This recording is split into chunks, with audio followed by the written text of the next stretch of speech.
بسم اللہ الرحمن الرحیم۔ میری بیٹی کو جب بھی اولاد ہوتی تو وہ چپکے سے اسے ایک صندوق میں بند کرتی اور ندی میں بہا دیتی اور سب کو کہتی کہ اولاد مردہ ہوئی ہے۔ ایسا ایک نہیں، دو نہیں، تین تین بار ہوا۔ میں شدید تشویش میں تھی کہ اس کی ہر اولاد ایسے کیسے مر جاتی ہے جبکہ وہ بے انتہا احتیاط کرتی ہے۔ اس کی جب تیسری اولاد ہونے والی تھی تو میں اسی کے پاس چلی گئی۔ وہاں جا کر جو میں نے دیکھا اور سنا، میرا دل بے یقینی کی گہرائیوں میں ڈوب گیا۔ میں یقین نہ کر سکی کہ میری بیٹی کے سسرال میں یہ سب کچھ ہو رہا ہے اور میری بیٹی بھی ان سب میں شامل ہے۔ لیکن میں خاموش رہی۔ میں خاموش تماشائی بنی سب کچھ دیکھ رہی تھی۔ بچہ پیدا ہونے کے دن قریب سے قریب تر ہو رہے تھے اور میرا دل مزید پریشان تھا کہ کہیں اس بار بھی وہ سب نہ ہو جائے جو پہلے سے ہوتا آ رہا ہے۔ میں اللہ سے رو رو کر دعائیں مانگنے لگی۔ میرے جانے کے 8 دن کے بعد میری بیٹی کی ڈیلیوری ہوئی اور دائی نے کمرے سے نکلتے افسردہ ہوتے ہوئے کہا کہ مردہ بیٹی ہوئی ہے۔ میرا ہاتھ بے اختیار دل پر گیا کیونکہ میں کمرے سے باہر ہی کھڑی تھی اور میں نے خود بچی کے رونے کی آواز سنی تھی۔ پھر اچانک وہ آواز آنا بند ہو گئی۔ میں دیوار کا سہارا لیے کھڑی تھی۔ جب میرے داماد نے مجھے سہارا دیا تو میں نے نفرت سے اس کے سہارے کو جھٹک دیا۔ وہ حیران سا مجھے دیکھنے لگا جب میں نے اسے کہا کہ کاش تم بانجھ ہوتے۔ میرا جملہ سنتے میرے داماد کا چہرہ حتیٰ کہ احساس سے سرخنگارا ہو گیا۔ لیکن جو سب میں یہاں دیکھ رہی تھی، میرے دل سے تو میری بیٹی کے لیے بھی بددعائیں نکل رہی تھیں کہ کاش وہ بے اولاد ہو جائے، کیونکہ وہ بھی اس گھناؤنے کھیل میں برابر کی حصے دار تھی۔ میں وہاں سے اگلے ہی لمحے اپنے کمرے میں چلی آئی۔ میرا دل رو رو کر مجھ سے شکوہ کر رہا تھا کہ ایسی اولاد کو پیدا ہوتے ہی میں نے مار کیوں نہ دیا۔ میں جب یہاں آئی تھی تو میں نے بہت سی عورتوں سے اس متعلق سنا تھا، لیکن جب مجھے یقین نہ ہوا، اور ہوتا بھی کیسے کیونکہ مجھے اپنی بیٹی سے اس سب کی وہم و گمان میں بھی امید نہ تھی، میں کمرے میں آ کر کھڑکی کے گرد پردے کی آڑ میں کھڑی رہی۔ میں آج اپنی بیٹی کے مقابل کھڑے ہو کر اس کا ظلم پکڑنا چاہتی تھی اور اسے پوچھنا چاہتی تھی کہ وہ ایسا کیوں کرتی ہے۔ اگرچہ مجبور ہے تو کوئی مجبوری ایسی نہیں کہ وہ اسے اس نہج پر لے آئے۔ اگر مجھے اس کھیل کا پہلے سے معلوم ہوتا تو میں اسی لمحے اس پر اپنا جنازہ دیکھنا بھی حرام کر دیتی۔ میں ایک لمحہ نہ بیٹھی تھی، میری نظریں مستقل باہر کی جانب تھیں۔ جب میری نظر میری بیٹی اور داماد پر پڑی، میری بیٹی سے کمزوری اور نقاہت کے باعث چلا بھی نہیں جا رہا تھا۔ میرا داماد ایک ہاتھ سے صندوق تھامے ہوئے تھا اور دوسرے سے میری بیٹی کو۔ میں فوراً ان کے پیچھے بھاگی تو مجھے احساس ہوا کہ پورے گھر میں موت کا سا سناٹا ہے، ہر کوئی اپنے کمرے میں بند تھا۔ میں جلدی جلدی نیچے اترنے لگی، لیکن دوسرے کے کمرے کے پاس سے گزرتے میرے قدم ٹھہر گئے۔ وہ کمرہ میری بیٹی کے جیٹھ کا تھا۔ اندر سے اس کی جیٹھانی کی ہلکی ہلکی آواز آ رہی تھی، لیکن آواز اتنی بلند ضرور تھی کہ میں صاف سن سکتی تھی۔ میں رکنا نہیں چاہتی تھی، نہ ہی ان کی گفتگو کو یوں چھپ کر سننا چاہتی تھی، لیکن اندر موضوع میری بیٹی کی ذات تھی اور وہ جو کہہ رہے تھے اسے سنتے میری آنکھوں کے سامنے اندھیرا چھانے لگا۔ میرے شک پر یقین کی مہر ثبت ہو چکی تھی۔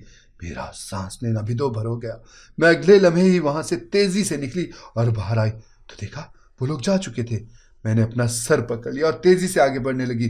جب میری نظر میری بیٹی کی گاڑی پر پڑی، میں اگلے ہی لمحے تیزی سے اندر گئی اور اپنی بیٹی کے کمرے میں داخل ہوئی۔ گاڑی کی چابی کی تلاش میں نظریں دوڑائیں تو چابی مجھے ڈریسنگ ٹیبل پر ہی ملی، لیکن ساتھ ہی میری نظر ایک خون آلود کپڑے پر بھی پڑی۔ میرے سینے میں دھڑکتا دل پل بھر کو ساکت ہوا، لیکن اگلے لمحے ہی میں واپس پلٹی، گاڑی سٹارٹ کی اور ندی کے راستے ڈال دی۔ میں تیزی سے گاڑی چلا رہی تھی۔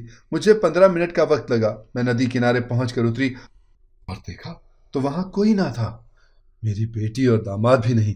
میں نے ندی میں نظر دوڑائی تو دیکھا کہ ایک لکڑی کا صندوق جو آدھے سے زیادہ پانی میں ڈوب چکا تھا، وہ ایک لکڑی سے ہی اٹکے ایک جگہ پر ٹھہرا ہوا تھا۔ میں جلدی سے سوچنے لگی کہ اس صندوق کو کیسے نکالوں۔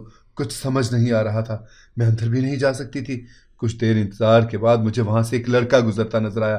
میں نے اسے بلایا اور معاوضہ دے کر اسے صندوق نکالنے کا کہا۔ وہ لڑکا کچھ توقف کے بعد مان گیا۔ وہ تیراکی میں ماہر تھا۔ تبھی 5 منٹ میں وہ صندوق لیے باہر نکلا۔ میں نے اسے گاڑی سے نکال کر 500 کا نوٹ دیا۔ وہ مجھ سے صندوق کے متعلق پوچھنے لگا تو میں نے کہا اس میں میرا ذاتی سامان ہے۔ وہ لڑکا خاموشی سے وہاں سے چلا گیا۔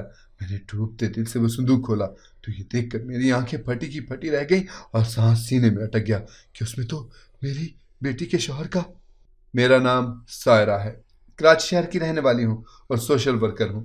میرے شوہر کا انتقال 5 سال پہلے کینسر کی وجہ سے ہوا تھا۔ میری صرف ایک بیٹی ہی ہے جس کا نام نتاشا ہے۔ شوہر کے انتقال کے بعد اس کی پرورش مکمل میں نے ہی کی۔ اخراجات کا مسئلہ نہیں تھا کیونکہ ہمارا اپنا کاغذ کا کاروبار تھا۔ میں نے اپنی بیٹی کو بہترین تعلیم دلوائی اور اسے ہر طرح سے بااعتماد اور مضبوط بنایا۔ وہ میڈیکل کی پڑھائی پڑھ رہی تھی۔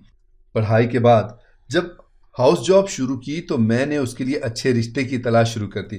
اسی دوران میری بیٹی نے بتایا کہ امی، میں ایک لڑکی سے محبت کرتی ہوں، اس کا نام احان ہے۔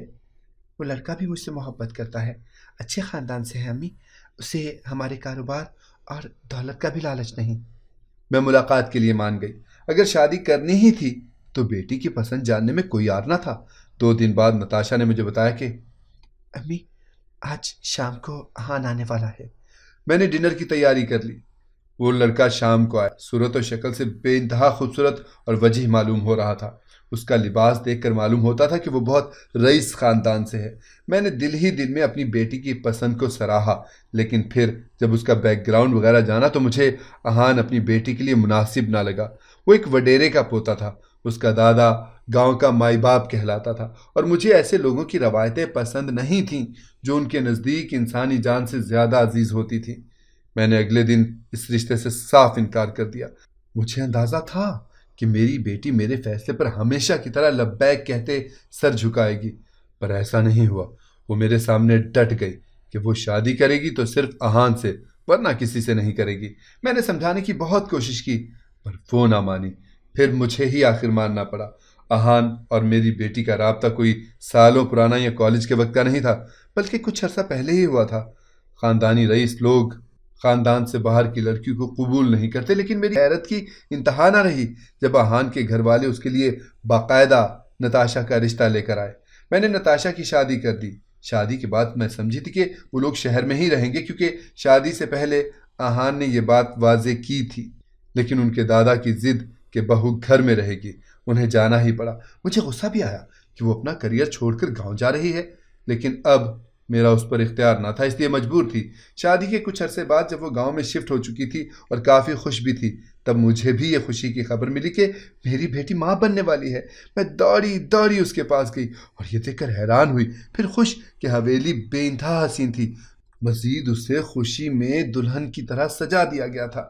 میری بیٹی کے کمرے کے باہر ہر وقت ایک ملازمہ خدمت کے لیے کھڑی رہتی تھی۔ انتہا یہ تھی کہ وہ کتنے قدم چلتی ہے، اس کا بھی حساب کتاب رکھا جا رہا تھا۔ میں یہ سب دیکھتے دل میں بے انتہا خوش تھی۔ دراصل حویلی میں سالوں بعد کوئی ایسی خوشی سننے کو ملی تھی۔ میں کچھ وقت وہاں رہی، لیکن پھر مجھے کام سے فون آنے لگے تو مجبوراً جانا پڑا۔ البتہ فون پر مستقل رابطہ رکھا۔ وقت قریب تھا ڈیلیوری کا، پر میں نہیں جا سکی۔ لیکن اگلے ہی دن مجھے فون آیا کہ نتاشا نے مردہ بچی کو جنم دیا تھا۔ مجھے بے انتہا رونا آیا۔ میں حویلی گئی تو دیکھا سب کا رویہ سرد سا تھا اور میری بیٹی حویلی میں نہیں تھی۔ ان کی والدہ یعنی میری سمدھن نے بتایا کہ وہ اولاد کے غم میں زیادہ دکھی تھی، اس لیے نتاشا شہر کے قریبی علاقے میں رہ رہی ہے تاکہ جاب کر سکے اور وہ جلد نارمل ہو۔ مجھ پر ایک اور حیرت کا پہاڑ ٹوٹ پڑا کہ میری بیٹی شہر کے قریب رہ رہی ہے اور مجھے معلوم ہی نہیں۔ اس وقت تو رات بہت تھی۔ میں نے صبح ہی نتاشا کے پاس جانے کا فیصلہ کیا، لیکن اپنے جانے سے پہلے اسے صبح اپنے سامنے پایا۔ میں پہلے جب جاتی تھی تو وہ مجھے اپنے پاس روکتی تھی، لیکن اس بار وہ مجھ سے بار بار پوچھ رہی تھی، امی آپ کب جائیں گی؟ مجھے کچھ عجیب لگا۔ اس کا لہجہ اور انداز پریشان سا تھا، جیسے وہ میرے یہاں آنے سے پریشان ہو گئی ہے۔ میں شام ہی اس سے مل کر شہر کے لیے نکل گئی۔ تب راستے میں 2 عورتوں کی گفتگو سنی۔ وہ آپس میں کہہ رہی تھی کہ اے بہن، ملک ہاشم کے گھر میں نا اس بار بھی پوتی ہوئی ہے اور اسے اس کی ماں نے خود صندوق میں ڈال کر بہا دیا ہے۔ ملک ہاشم میری بہو کے سسر کا نام تھا۔ ان کی باتیں سن کر میرے پیروں تلے سے زمین کھسکنے لگی، لیکن میں نے ان کی باتوں پر یقین نہ کیا۔ مجھے اپنی اولاد پر اتنا بھروسہ تھا کہ وہ کوئی کبیرہ گناہ جان بوجھ کر نہیں کر سکتی۔ وہ ایک پڑھی لکھی ڈاکٹر اور سمجھدار لڑکی ہے۔ وہ عورتوں کو میں نے بری طرح جھڑک دیا تو انہوں نے صاف کہہ دیا کہ اے لو بہن، ہم کوئی اپنے پاس سے بات تھوڑی کہہ رہی ہیں، پورے گاؤں میں بات پھیل چکی ہے۔ منیر حجام نے اپنی آنکھوں سے دیکھا ہے۔ لیکن میں نے اس کی باتوں کی نفی کرتے اسے جھڑک دیا۔ گھر آ کر بھی میں الجھی رہی۔ مجھے اپنی بیٹی پر شک نہیں تھا، لیکن دل عجیب غمزدہ سا تھا۔ وقت ایک بار پھر تیزی سے گزرا اور 1.5 سال بعد ہی میری بیٹی نے دوبارہ امید سے ہونے کی خوشخبری سنائی۔ میں اس بار بھی حویلی گئی۔ حویلی میں سبھی خوش تھے، لیکن پہلے جیسا وہ ماحول نہ تھا۔ میں اپنی بیٹی کے پاس 3 دن ٹھہری اور اس دوران میں کافی حد تک مطمئن ہو چکی تھی۔ میں واپس گھر آ گئی اور میرے لیے غم و غصے کی انتہا نہ رہی جب مجھے وقت آنے پر فون کر کے بتایا گیا کہ میری بیٹی نے پھر سے مردہ بچی کو جنم دیا ہے۔ میں واپس دوڑی گاؤں گئی تو ایک بار پھر میں نے عورتوں کی چہمگوئیاں سنی کہ میری بیٹی نے اپنی بیٹی کو صندوق میں ڈال کر ندی میں بہا دیا۔ ان کا کہنا تھا کہ بیٹی زندہ پیدا ہوئی تھی اور پیدا ہونے کے بعد اسے مارا گیا ہے۔ اس بار ان کی باتوں پر میں انہیں جھڑک نہ سکی۔ میں نے ان سے پوچھا، آپ لوگ اتنا یقین سے کیسے کہہ سکتے ہیں؟ تو اس نے مجھے سب بتانا شروع کیا، اور جو وہ بتا رہی تھی اس سے سنتے میرا دل خون کے آنسو رو رہا تھا۔ بے یقینی ہی بے یقینی تھی۔ میں جب حویلی پہنچی تو پھر پہلے کی طرح بتایا گیا کہ نتاشا بہت زیادہ غمزدہ تھی، اس لیے احان اسے شہر لے گیا ہے۔ میں نے جب شہر جانے کی بات کی تو انہوں نے صبح بھیجنے کا کہا، لیکن صبح میرے اٹھنے سے پہلے نتاشا گھر پر موجود تھی۔ مجھے شک ہوا۔ نتاشا کی سرگرمیاں مجھے مشکوک لگ رہی تھیں۔ میں پھر زیادہ وقت نہ رکی۔ نتاشا کی بے وجہ عجلت اور الجھا انداز مجھے مزید غصہ دلا رہا تھا، اسی لیے میں واپس لوٹ آئی اور کئی دن تک نتاشا سے بات ہی نہ کی۔ لیکن ایسا کب تک ممکن تھا؟ میں نے اسے یاد دلایا کہ وہ شادی کے بعد صرف 2 بار گھر رہنے آئی، وہ بھی صرف ایک بار 1 ہفتے کے لیے، جب اس کی پہلی خوشخبری بھی نہیں ملی تھی، اور پھر 1 سال پہلے 2 دن کے لیے۔ اس نے مجھ سے معذرت کی اور کہا، امی میں جلد آؤں گی۔ لیکن اسی جلدی میں پورا سال نکل گیا اور 1 سال 7 ماہ بعد پھر نتاشا کی طرف سے امید سے ہونے کی خبر ملی، لیکن اس بار مجھے رتی برابر خوشی نہ ہوئی۔ دل عجیب سا ہو رہا تھا۔ پھر میں نے معلوم کیا اور ڈیلیوری سے 1 ہفتہ پہلے نتاشا کے گھر جا کر ٹھہر گئی اور بتا دیا، میں ڈیلیوری تک اب یہیں رہوں گی۔ پہلے تو میں نے دیکھا کہ نتاشا میرے فیصلے پر پریشان ہوئی ہے، پھر اس نے اپنے تاثرات چھپا لیے۔ بہانے سے مجھے میری مصروفیات بتانے لگی، لیکن میں حتمی فیصلہ کر چکی تھی اور ڈٹی رہی۔ وہ روز دوپہر 1 بجے کے قریب شہر جاتی اور شام 7 بجے لوٹتی۔ یہ ایک نیا معمہ تھا، پہیلی پر پہیلی بنتی جا رہی تھی جسے مجھے کھولنا تھا۔ پھر وقت قریب آیا اور جو سب ہوا وہ دیکھ کر میری روح لرز گئی۔ میں وہ صندوق کے اندر کا سامان دیکھ رہی تھی اور میری آنکھوں سے آنسو بہہ رہے تھے۔ مجھ سے مزید برداشت نہ ہوا۔ میں نے 2 ٹوک اپنی بیٹی سے بات کرنے کا فیصلہ کیا اور واپس حویلی آ گئی۔ وہاں جا کر معلوم ہوا کہ نتاشا تو گھر آئی ہی نہیں، وہ غمزدہ تھی، اسی لیے احان اسے شہر لے گیا ہے۔ مجھے تہس چڑھنے لگا۔ ایسا کون سا غم تھا جو شہر جا کر ختم ہو جاتا تھا؟ میں خاموشی سے وہاں سے نکلی اور گاڑی میں بیٹھ کر موبائل چیک کیا اور اپنی بیٹی کو فون ملایا تو فون داماد نے اٹھایا۔ میں نے اس سے کہا، مجھے ابھی وہاں آنا ہے جہاں نتاشا ہے۔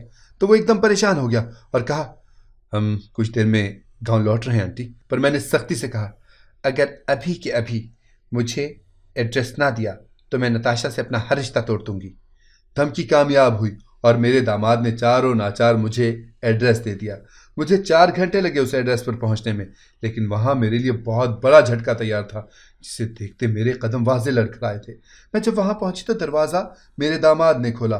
میں اندر جانے ہی لگی تھی کہ ایک 4 سالہ عمر جتنی بچی میرے داماد کے پیروں سے چمٹ کر ہنسنے لگی تو میرے داماد نے اسے گود میں اٹھا لیا۔ وہ بچی ہنستے ہوئے میرے داماد کے گال پر انگلی مارنے لگی۔ پھر اس کی نظر مجھ پر پڑی تو وہ میرے داماد سے پوچھنے لگی، پاپا یہ کون ہے؟ اس کا پاپا کہنا تھا کہ میں بے یقینی سے اپنے داماد کو دیکھنے لگی تو اس نے خاموشی سے اندر آنے کا راستہ چھوڑ دیا۔ میں خاموشی سے اندر داخل ہو گئی جب پیچھے سے میرے داماد کی آواز نے میرے قدم ساکت کر دیے۔ وہ اپنی بیٹی سے مخاطب تھا اور اس سے میرا تعارف نانی ماں کے نام سے کروا رہا تھا۔ میں نے بے اختیار پلٹ کر دیکھا تو وہ بچی خوشی سے مجھے ہی دیکھ رہی تھی۔ میری آنکھیں لبالب پانی سے بھر گئی۔ جب میرے داماد نے وہ بچی میری طرف بڑھائی تو میں نے جھٹ سے اسے تھام لیا۔ وہ میری نواسی تھی، اس میں میری نتاشا کی جھلک تھی۔ میں بے اختیار اس کا چہرہ چومنے لگی۔ میری آنکھوں سے پانی بہہ رہا تھا۔ میرا دل آج جیسے آسمانوں کی بلندیوں پر تھا۔ کتنی خواہش کی تھی اس دل نے اور دعائیں بھی کہ بیٹی کی اولاد دیکھو۔ میں اس سے پیار کرنے لگی اور اس کے بعد غصے سے اپنے داماد کو دیکھا جو مسکراتے ہوئے مجھے ہی دیکھ رہا تھا۔ میں نے بچی کو نیچے اتارتے اس سے سختی سے پوچھا، نتاشا کہاں ہے؟ تو اس نے خاموشی سے آگے بڑھتے ہوئے ساتھ چلنے کا اشارہ کیا اور ایک کمرے میں داخل ہو گیا۔ میں پیچھے کمرے میں داخل ہوئی تو میری کیفیت کیا تھی میں خود انجان تھی۔ مجھے پتا ہی نہیں چل رہا تھا کہ میں خوش ہوں یا دکھی۔ میرے سامنے بیڈ پر میری نتاشا سو رہی تھی۔ اس کے ایک طرف نومولود پیدا ہوئی بچی تھی جس کے برابر میں تکیہ سہارے کے لیے رکھا گیا، اور دوسری طرف 2 سالہ بچی لیٹی تھی جس کا ہاتھ نتاشا کے پیٹ پر تھا۔ میں نے نظریں اٹھا کر بے یقینی سے اپنے داماد کو دیکھا تو اس نے کہا، یہ 2 سال چند مہینے کی ہے، اس کا نام ریما ہے، اور یہ بڑی 4 سال کی، اس کا نام سعدیہ ہے، اور وہ چھوٹی ننھی سی پری جس سے پیدا ہوئے ابھی 1 دن ہوا ہے، اس کا نام ابھی رکھا نہیں۔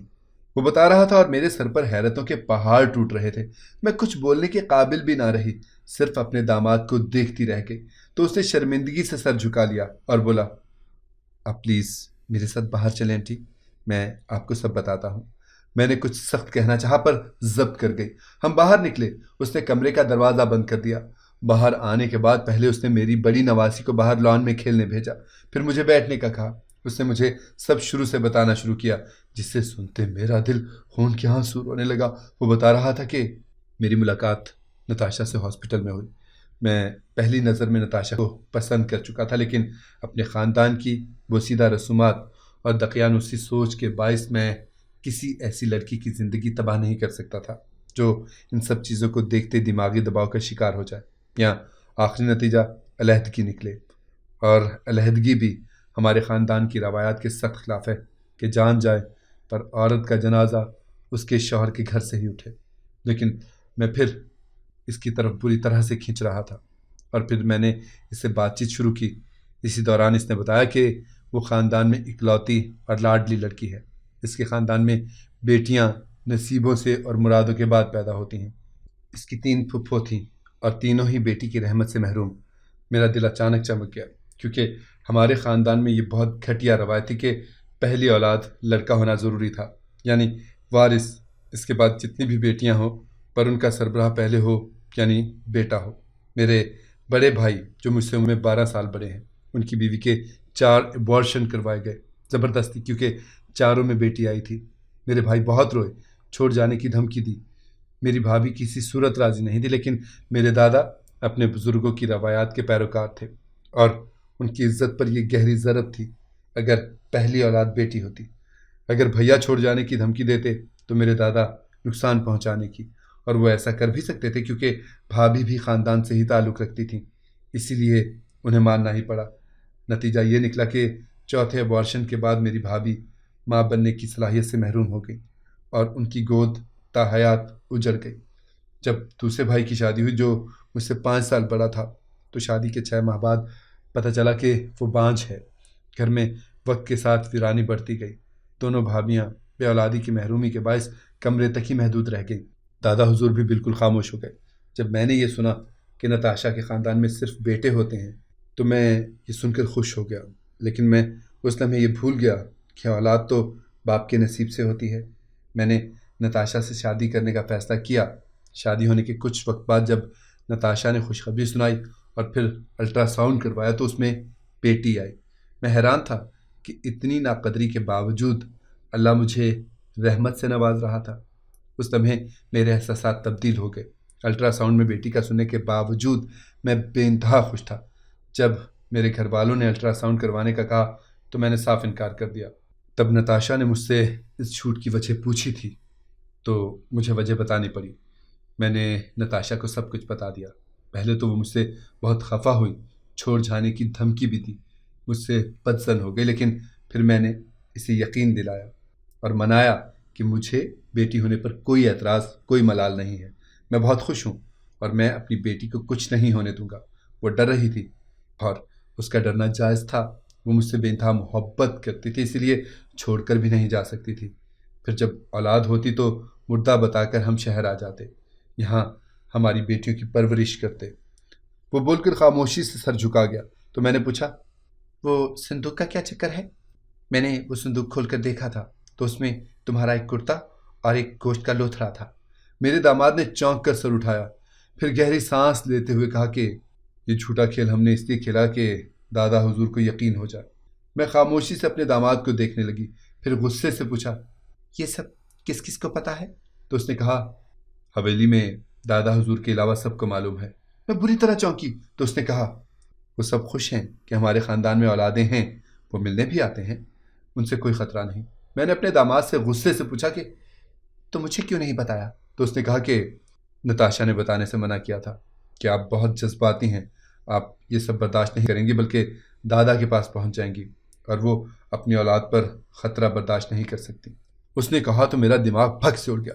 میری بیٹی میری ماں بن رہی تھی۔ مجھے شدید غصہ آیا کہ برداشت کرنا محال ہو گیا۔ یہ بات تو مجھے پہلے سے معلوم تھی کہ وہاں بیٹی کی چاہ نہیں کی جاتی۔ جب میں پہلی بار وہاں رکنے گئی تھی تب میں نے خوشی میں سب کو بیٹا ہوگا کرتے سنا تھا۔ تب میں سوچ کر خاموش ہو گئی تھی کہ گاؤں کے لوگ ہیں، ان میں شاید بیٹے کی چاہ زیادہ ہوتی ہے۔ پر جب میں تیسری دفعہ گئی تو میں نے اتنی زیادہ شدت پسندی دیکھی کہ اپنی بیٹی کو بھی صفاکی سے کہتے سنا کہ اس بار مجھے بیٹا ہی ہوگا، مجھے بیٹی نہیں چاہیے۔ پھر گاؤں والوں کی باتیں سنی کہ وہ بیٹی کو مار دیتی ہے تو میں اذیت کی انتہا پر پہنچ گئی۔ میں اسی وقت وہاں سے اٹھی۔ میرا داماد مجھے روکنے لگا پر میں نہ رکی۔ میں وہاں سے نکلی اور واپس گاؤں لوٹنے لگی۔ راستے میں میں نے اپنی ٹیم سے رابطہ کر کے انہیں سب بتایا۔ وہ میری مکمل مدد کو راضی تھے۔ میری بیٹی کی سوچ صحیح تھی۔ میں واقعی جذباتی تھی۔ مجھے غلط ڈر نہیں لگتا تھا، نہ ہی میں کچھ غلط دیکھتے خاموش رہ سکتی تھی۔ مجھے اپنی بیٹی کی بزدلی پر بھی افسوس تھا۔ میں شام کے سائے ڈھلنے تک حویلی پہنچی اور غصے سے دادا کو بلانے کا کہا۔ سب میرے تیور پر حیران تھے۔ جب دادا نیچے آئے تو میں نے ساری حقیقت سامنے رکھتے ان کو بہت زیادہ سنایا، حقارت سے ملامت کی ان کی، اور انہیں بددعائیں دینے لگی۔ سب سن کھڑے رہ گئے کیونکہ دادا بہت پاورفل سربراہ تھے۔